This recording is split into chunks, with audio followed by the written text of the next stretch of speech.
تو سامعین محترم، ہمیں بھی چاہیے کہ ہم حضور نبی کریم علیہ السلام پر کثرت کے ساتھ درود السلام پڑھیں۔ جب درود السلام پڑھیں گے تو اس کا فائدہ کیا ہوگا، اس کی برکات کیا ملیں گی؟ آئیے سنتے ہیں۔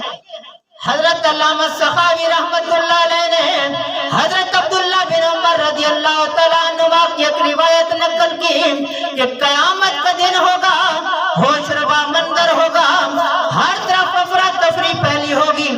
حضرت آدم علیہ السلام جب دیکھیں گے کہ قیامت کا منظر ہے، اعمال نامے کو تولا جا رہا ہے، میزان کیا جا رہا ہے، تو حضرت آدم علیہ السلام سبز رنگ کا حلہ پہن کر ایک اونچے تخت کے اوپر جلوہ افروز ہو جائیں گے کہ آج دیکھوں کہ میری اولاد جنت میں جاتی ہے یا جہنم میں جاتی ہے۔ تو حضرت آدم علیہ السلام جب یہ منظر دیکھ رہے ہوں گے تو اس وقت کیا نظر آئے گا کہ ایک شخص کو فرشتے پکڑ کر جہنم کی طرف جا رہے ہیں۔ تو حضرت آدم علیہ السلام دیکھیں گے، پہچانیں گے یہ شخص ہے کون، کس نبی کی امت سے ہے، یہ ہے کون آخر۔ تو حضرت آدم علیہ السلام جب پہچانیں گے تو آواز دیں گے، اے محمد، تیرے امتی کو پکڑ کر فرشتے جہنم کی طرف لے جا رہے ہیں۔ تو حضور نبی کریم علیہ السلام وہاں حاضر ہوں گے، فرشتوں کے پیچھے جائیں گے، جا کر فرمائیں گے، اے فرشتوں یہاں پر ٹھہر جاؤ، اسے جہنم میں نہیں لے جا کر جانا۔ تو فرشتے عرض کریں گے، یا رسول اللہ صلی اللہ تعالیٰ علیہ وسلم، ہم کوئی کام بھی رب تبارک و تعالیٰ کے حکم کے خلاف نہیں کرتے۔ رب نے حکم عطا فرمایا ہے کہ یہ بندہ گناہگار ہے، یہ بندہ جہنمی ہے، اس کے لیے لکھ دیا گیا کہ اسے جہنم میں ڈال دو۔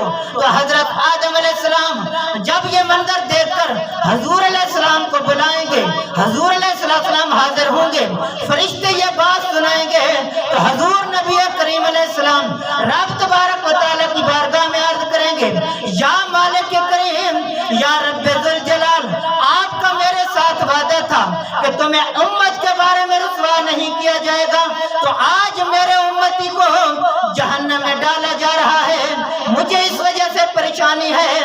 تو اللہ تبارک و تعالیٰ فرمائے گا، اے فرشتوں، جیسے میرا محبوب کہتا ہے ویسے تم بھی کرتے جاؤ۔ تو فرشتے اس امتی کو دوبارہ میزان پر لائیں گے، تو حضور نبی کریم علیہ السلام فرمائیں گے، اے فرشتوں، اب دوبارہ اس کا میزان کرو، اس کے اعمال نامے کو چیک کرو۔ جب نام اعمال چیک کیا جائے گا، میزان کیا جائے گا، تو اس وقت پھر گناہوں والا پلڑا بھاری ہو جائے گا۔ تو حضور نبی کریم علیہ السلام ایک پرچی نکال کر اس کی نیکیوں والے پلڑے میں رکھیں گے۔ جب نیکیوں والے پلڑے میں وہ پرچی جائے گی تو وہ نیکیوں والا پلڑا بھاری ہو جائے گا۔ تو اس وقت ایک شور برپا ہوگا، ہر طرف یہ آواز آئے گی، کامیاب ہو گیا، کامیاب ہو گیا۔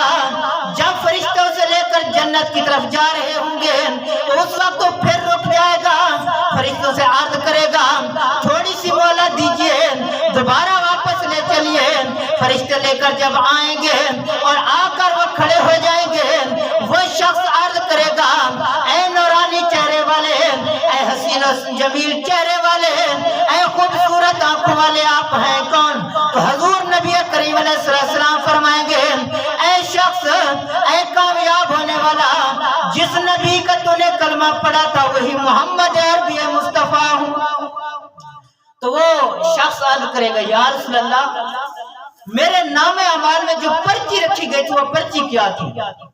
تو حضور نبی کریم علیہ السلام فرمائیں گے، اے شخص، وہ جو دنیا کو اوپر رہ کر درود پڑھتا تھا وہ میں نے آج کے دن کے لیے سنبھال کر رکھا ہوا تھا، اس لیے وہ پرچی میں نے تیرے نام اعمال میں رکھی تو وہ پلڑا بھاری ہو گیا۔ تو اس بات سے پتہ چلا کہ درود السلام پڑھو تو دنیا میں بھی اس کا فائدہ ملتا ہے، آخرت میں بھی اس کا فائدہ ملے گا۔